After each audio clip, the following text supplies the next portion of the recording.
Hello friends, welcome to my Microtech channel. तो आज के वीडियो में हम यहाँ पर डिस्कशन करने वाले हैं about the timing diagram. Timing diagram 5 instruction का बेसिकली होता है। Memory read, memory write, IOR, IOW and opcode fetch का। तो ये timing diagram memory write machine cycle का है। Timing diagram of memory write machine cycle. Memory write machine cycles means होगा कि माइक्रो प्रोसेसर से डेटा मेमोरी में store होना है। जब मेमोरी में डेटा स्टोर होता है तो उसको बोलते हैं राइट। क्लियर है? और मेमोरी राइट करना है मतलब मेमोरी में डेटा स्टोर करना है। मतलब डेटा कौन भेजेगा? माइक्रो प्रोसेसर सेंड करेगा और मेमोरी में डेटा स्टोर होगा। उस टाइम ड्यूरेशन को बोलते हैं memory write machine cycle. Clear है? तो मेमोरी राइट मशीन साइकिल का टाइमिंग डायग्राम हमको ड्रा करना है यहाँ पर। तो ड्रॉ करना है तो memory read, memory write, IOR, IOW 4 machine cycle ऐसी थी जिसमें 3T स्टेट लग रहे थे। 3T स्टेट्स लग रहे थे। क्लियर है? 3T state. तो इसमें हमने मेमोरी राइट मशीन साइकिल का टाइमिंग डायग्राम मेमोरी राइट लिखा। T1, T2, T 3 clock pulse ली है। यहाँ पर हाई से लो जाती है, हाई होती है, क्लॉक पल्स हो गए। 3 क्लॉक पल्स ली है हमने, T1, T2, T3। क्लियर है?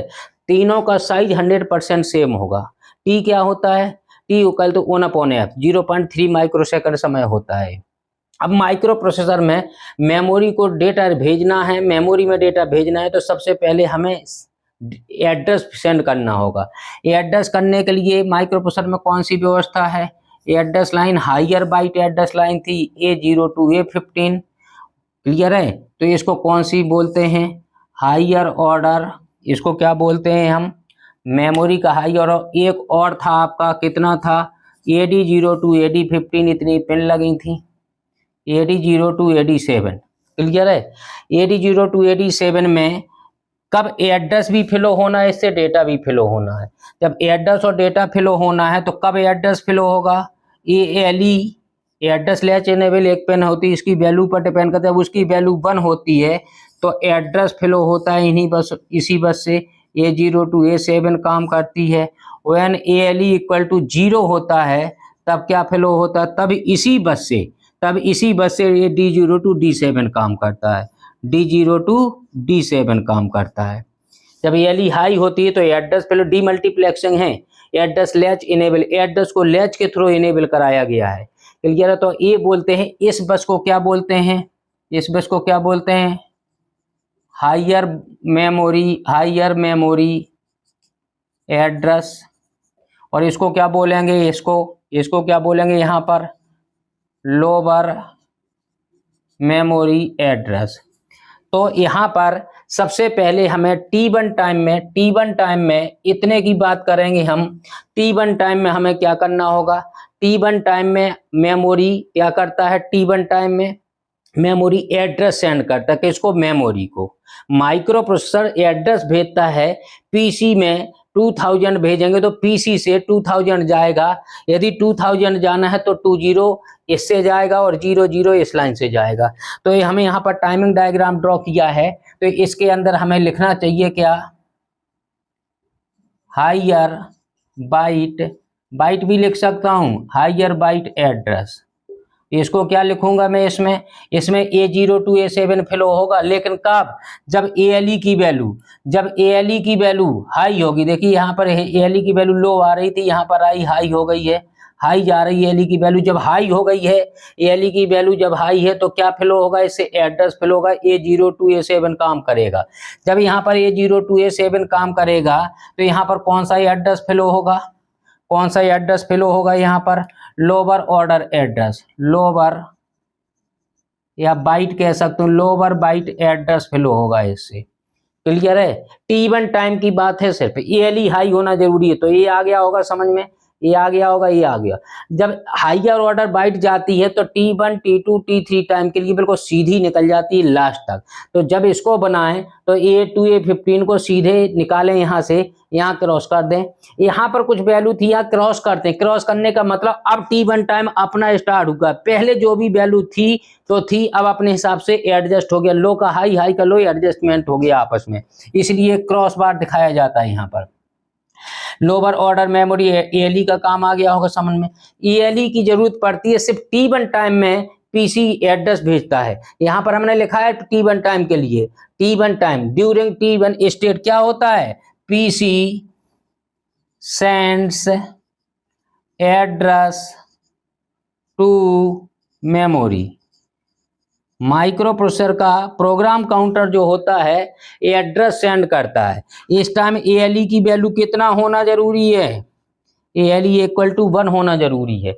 जब 1 होगा तो एड्रेस फिल होगा, तो यहाँ पर कौन सी काम करेंगी, ये काम करेंगी A0 to A7 जो हमने यहाँ समझाया है। जब ALE की वैल्यू 1 होगी तो A0 to A7 काम करेगी। क्लियर है। तो यहाँ पर T1 टाइम की बात कर रहे हैं अभी हम।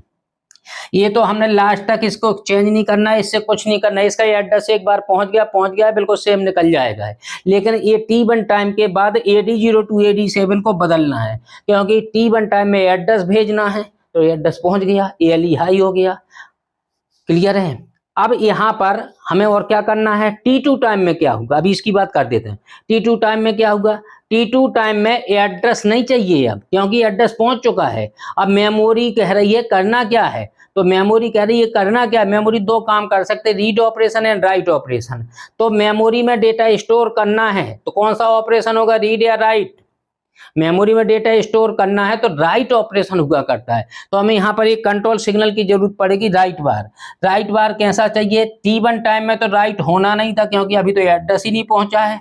और T1 टाइम में तो एड्रेस पहुंचता है। T2 टाइम में क्या हो जाएगा, मेमोरी लो हो गई, और राइट बार जब 0 होगा, WR बार इक्वल टू 0 होगा, तभी राइट ऑपरेशन परफॉर्म होगा। तो राइट बार कैसा होना चाहिए, WR बार 0। कहाँ, T2 टाइम में। T2 टाइम में राइट बार 0 हो गया, लो जा रहा है T2 से T3 टाइम के बीच में। T2 से T3 टाइम के बीच में इतने देर के लिए लो रहेगा ये। इसके बाद क्या होगा, ये वाला राइट बार सिग्नल T1 टाइम में राइट नहीं करना था, क्योंकि ये एड्रेस भेज रहे थे। और MEMR बार, MEMW बार, यहाँ पर मेमोरी राइट ऑपरेशन भी चाहिए, तो ये दोनों सेम होते हैं। जैसा ये होता है बिल्कुल सेम नकल कर रहे हैं। देखिए, एक राइट बार और MEMW बार दोनों बिल्कुल सेम चल रहे हैं। यहाँ पर क्या है, एक यहाँ पर अब कंट्रोल स्टेटस सिग्नल्स की रिक्वायरमेंट होती है। स्टेटस सिग्नल्स क्या होते हैं, एक IO/M बार पिन होती है। IO/M बार का मतलब क्या, किससे रिलेटेड ऑपरेशन हो रहा है, इनपुट आउटपुट से रिलेटेड या मेमोरी से रिलेटेड। जब इसकी वैल्यू निकालना हो तो हमें यहाँ पर आ जाना तुरंत, किसका टाइमिंग डायग्राम ड्रॉ कर रहे हैं हम, तो मेमोरी राइट ऑपरेशन का टाइम डायग्राम कर रहे हैं। तो मेमोरी से रिलेटेड ऑपरेशन है, तो इसकी वैल्यू क्या होना चाहिए, 0 होना चाहिए। IO/M बार 0 होना चाहिए। तो यहाँ पर स्टेटस सिग्नल्स 3 हैं, IO/M बार और S0 और S1। S0 S1 तो दोनों कॉम्बिनेशन से काम करते हैं। इनकी वैल्यू ग्रुप में ही काम करती है हमेशा, 0 0 0 1 1 0 एंड 1 1। तो 0 0 है तो कौन सा ऑपरेशन होता है, ये पहले से याद होना चाहिए, हल्ट होता है। यहाँ पर राइट होता है, यहाँ पर रीड होता है, यहाँ पर ऑपकोड फैच होता है। तो इस टाइम हम 4 ऑपरेशन में से कौन सा ऑपरेशन कर रहे हैं, इस टाइम हल्ट कर रहे हैं या ऑपकोड फैच कर रहे हैं या राइट कर रहे हैं या रीड कर रहे हैं, क्या कर रहे हैं, जो भी कर रहे हैं उसकी वैल्यू लिख दो। राइट कर रहे हैं तो राइट में क्या है वैल्यू, राइट में S1 0 है और S0 1 है। S1 की वैल्यू 0 है और S0 की वैल्यू 1 है, तो इसकी वैल्यू क्या लिख दूं, 0, इसकी वैल्यू लिख दूं 1। IO/M बार कैसा चाहिए हमें, IO/M बार 0 चाहिए, इनकी वैल्यू यहाँ पर लिख दें। कोई जरूरी नहीं है कि इसको T1 T2 T3 में, इसके अंदर कहीं से भी लिख दें। इस बस में सिर्फ 3 वायर्स हैं, एक IO/M बार, एक जो है S1 और एक S0, 3 सिग्नल बस, उसकी बस बना दी गई है। तो यहाँ पर वैल्यू लिखना, कॉपी चेक होगी तो यही 3 चीजें चेक की जाएंगी, सही लिखे या नहीं। तो ये टेबल लाइन होना बहुत जरूरी है। Halt write read, halt write read OF, halt write read opcode fetch, halt write read opcode fetch, ये तो यहाँ पर आ गया है। राइट बार का काम आ गया होगा समझ में, ये भी आ गया समझ में। T3 टाइम में क्या होता है, T3 टाइम में जो डेटा होता है, अब माइक्रो प्रोसेसर को T1 टाइम में तो एड्रेस पहुंच गया, T2 टाइम में माइक्रो प्रोसेसर ने क्या किया, ध्यान समझिए। T2 टाइम में माइक्रो प्रोसेसर ने एड्रेस तो पहुंच गया T1 टाइम में, अब T2 टाइम में डेटा भेजेगा। वो डेटा कहां से डेटा भेजेगा, यहाँ पर एक क्वेश्चन होता है, डेटा कहां से भेजेगा। डेटा माइक्रो प्रोसेसर कहां से भेज सकता है, मेमोरी में जाना है डेटा, कहां से, या तो एक एक्यूमुलेटर से जा सकता है, या जीपीआर से जा सकता है। जीपीआर क्या होते हैं भाई? General purpose register, BCDEHL 6 register होते हैं वो। तो एक 6 रजिस्टर जीपीआर वाले, एक एक्यूमुलेटर। 8 रजिस्टर से जा सकता है। एक लास्ट रजिस्टर कोई बता सकता है क्या है? क्या है? टेम्परेरी। कौन सा है रजिस्टर? बोलिए। Temporary data register. Temporary data register, इतने रजिस्टर से डेटा माइक्रोप्रोसेसर भेज सकता है मेमोरी, और कहीं से जा ही नहीं सकता है। एक एक्यूमुलेटर से, जनरल पर्पज रजिस्टर्स BCDEHL, और temporary data register, block diagram जो एक्यूमुलेटर के जस्ट बगल में लगा रहता है, जो ALU को डेटा भेजा करता है। तो यहाँ से डेटा जाएगा, तो हम यहाँ पर डेटा क्या लिखेंगे? इसमें तो डेटा जाएगा, ALE लो हो गई है। जब ALE लो हो गई है तो क्या फ्लो होगा? डेटा फ्लो होगा। डेटा कहाँ से जाएगा? इन इतने रजिस्टर में से किसी से भी जा सकता है। जब वो इंस्ट्रक्शन लिखेंगे तभी फाइनल होगा कहाँ से। तो अभी हम यहाँ पर लिख सकते हैं क्या? 8 बिट डेटा फ्रॉम कहाँ? From mu P. 8 bit data from mu P to कहाँ भाई? म्यूपी टू मेमोरी। माइक्रोप्रोसेसर से कहाँ जाएगा? मेमोरी में जाएगा। कितने बिट का डेटा? 8 बिट का डेटा। यहाँ पर जब T1 टाइम हो जाता, क्लियर हो गया होगा, माइक्रोप्रोसेसर से T2 टाइम में डेटा पहुंचा हो, माइक्रोप्रोसेसर के मान लीजिए एक्यूमुलेटर से निकला डेटा, ऊपर की इंटरनल से बस से जाते हुए राइट हैंड पर सबसे लास्ट में एक बस लगी थी, वहां से जाएगा। T2 टाइम में डेटा होगा और वो सीधे नीचे उतरा। नीचे लगा था, क्या लगा था? A/D बफर लगा था। एक A/D बफर, A/D बफर में चला जाएगा। A/D बफर में पहुंच गया T2 टाइम में। क्लियर है? T2 टाइम में सिर्फ इतना काम हुआ। अभी मेमोरी में नहीं पहुंचा T2 टाइम में। T3 टाइम में क्या होगा? A/D बफर से डेटा उठेगा, और A/D बफर से डेटा उठेगा और कहां पहुंच जाएगा आपका? ये मेमोरी में डेटा अब पहुंचेगा T3 टाइम में, मेमोरी में डेटा पहुंचेगा। क्लियर है? तो यहाँ पर T2 से T3 तक डेटा जा रहा है लगातार, और T3 के पहले ही डेटा पहुंच चुका होता है। और जब डेटा बस फिर क्या हो जाती है? डॉट डॉट डॉट हो गया है। यहाँ पर क्या होगा? यहाँ पर हाई इंपीडेंस में चला गया, बस चली गई हाई इंपीडेंस में। यहाँ पर T3 टाइम के कुछ पोर्शन लास्ट को जब डेटा पहुंच चुका होता, मेमोरी में स्टोर हो जाता, डेटा होता ही नहीं है उस पर, तो ना तो उस पर लो सिग्नल होता, ना हाई सिग्नल, तो हाई इंपीडेंस में चला जाता। इसको डॉट डॉट कर देना। तो ये तो T1 टाइम में हाई होती है, समरी पूरे की। T1 टाइम में हाई होती है और T2 T3 में लो होती है। हर एक इंस्ट्रक्शन के लिए है। ALE को एक दिमाग में पूरा सेट कर लो। T1 टाइम में हाई होगी, बाकी सब में लो होगी। उस मशीन साइकिल की अकेले की बात कर रहे हैं, इंस्ट्रक्शन साइकिल की नहीं। इसके बाद यहाँ पर क्या लिखना है? यहाँ पर मेमोरी से रिलेटेड है तो इसको 0, अगर मेमोरी रीड होता तब भी ये 0 होता है। यदि S0 S1 है तो इस टेबल को याद होना चाहिए, टेबल आपको पूरी पता होना चाहिए। 0 0 0 1 1 0 1 1 halt write read OF, halt write read OF, opcode fetch. Clear है? तो ये भी समझ में आ गया होगा, ये समझ में आ गया। यहाँ पर एक चीज बचती है, राइट बार है तो राइट सिग्नल, MEMW बार तो ले ही लेंगे। यहाँ पर एक चीज आती है सबसे इंपॉर्टेंट, इसके नीचे एक सर्किल लगाना है। जब 50% से नीचे आ जाओ, इसके ऊपर यहाँ पर एक सर्किल लगाना, नीचे जब ये लो होता है और जब हाई होता है तो हाई पर, और इसको यहाँ से डॉट डॉट करके मिला देना, और यहाँ पर ऐसे एंगल से डॉट डॉट करके इसको क्या मिलाना है? हमें ऐसे ऐसे ले जाके इसको यहाँ मिलाना है, और इसको क्या करना है? इसको ऐसे ले जाके इसको यहाँ मिलाना है। इसका मतलब क्या होगा? ये बस तभी काम करेगी जब राइट बार 0 होगा। जब राइट बार 0 होगा तभी तो राइट ऑपरेशन होगा, जब राइट बार 0 होगा। जब राइट बार 0 हो गया तभी डेटा और डेटा चलेगा उस बस से, तब बस से डेटा चलेगा D0 to D7 से। तो ये बस से चला T2 और T3 टाइम।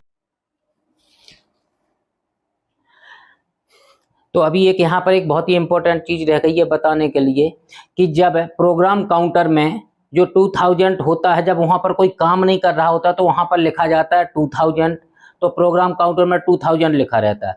जैसे ही प्रोग्राम काउंटर 2000 पर काम होना स्टार्ट होता है तो प्रोग्राम काउंटर में नेक्स्ट इंक्रीमेंट हो जाता है, PC equal to PC plus 1 हो जाता है, PC equal to PC plus 1 होता है। मतलब प्रोग्राम काउंटर हमेशा वो एड्रेस बताता है जहां पर नेक्स्ट मेमोरी लोकेशन का एड्रेस ये जो है एग्जीक्यूट होना है। तो वो मेमोरी का एड्रेस होता है जहां से नेक्स्ट इंस्ट्रक्शन एग्जीक्यूट होने जाती है। तो यहाँ पर T2 टाइम में लिखना बहुत जरूरी है, यहाँ पर PC equal to PC plus 1। अब दूसरी बात आती है, कोई मेमोरी लोकेशन है 2000, क्लियर है, 2000 मेमोरी लोकेशन, वो कहता है कि आप डेटा स्टोर कर दो और मान लीजिए एक्यूमुलेटर में 8 बिट का नंबर रखा हुआ है, कोई 8 बिट का F8H मान लेता हूं, वो कहता है मेमोरी में चला जाए डेटा। तो मेमोरी में डेटा कैसे जाएगा, इसके लिए कोई इंस्ट्रक्शन होगी। इसके लिए कोई इंस्ट्रक्शन कैसे होती है हम बता देते हैं। कौन सी इंस्ट्रक्शन होगी, मूव कहाँ A एक्यूमुलेटर जो 8 बिट का नंबर है वो कहाँ चला जाए, मेमोरी में चला जाए। एक्यूमुलेटर में कितना है, हमने माना है कि F8H नंबर है। कितना नंबर है एक्यूमुलेटर में, F8H नंबर है एक्यूमुलेटर में। और मेमोरी में कहाँ जाना है, हम मान लेते हैं 2050 मान लिया हमने 2050, तो इसको मैं 50 कर लेता हूँ, 2050H।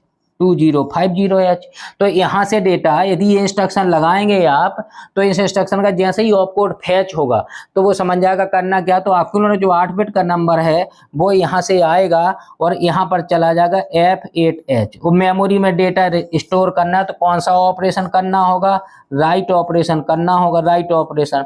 तो यहाँ पर कंट्रोल सिग्नल भी राइट चाहिए था और मेमोरी में राइट करना है तो MEMR बार चाहिए था, लेकिन राइट T2 और T3 टाइम में होना है, इसलिए राइट तो तभी होगा ना, बार लगाना दोनों पर 0 पर होगा। तो यहाँ पर एक चीज थोड़ी सी बात बतानी है हमें कि 2050 माना था तो 20 तो चला गया किससे, 20 चला गया A2 A15 से, 50 जाएगा A0 टू A7 से, तो यहाँ पर 2050 चला गया।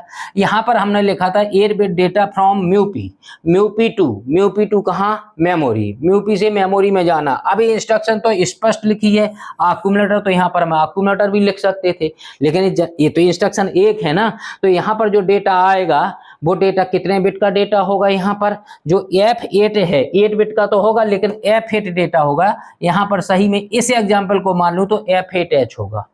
यहाँ से जो डेटा जाना है F8H डेटा जाएगा, एक्यूमुलेटर से उठेगा और बस से जाएगा, 8 बिट की बस से D0 टू D7 ये काम करेगी, D0 टू D7 काम करेगी यहाँ पर, यहाँ से यहाँ चला जाएगा। क्लियर है, ओके, थैंक यू।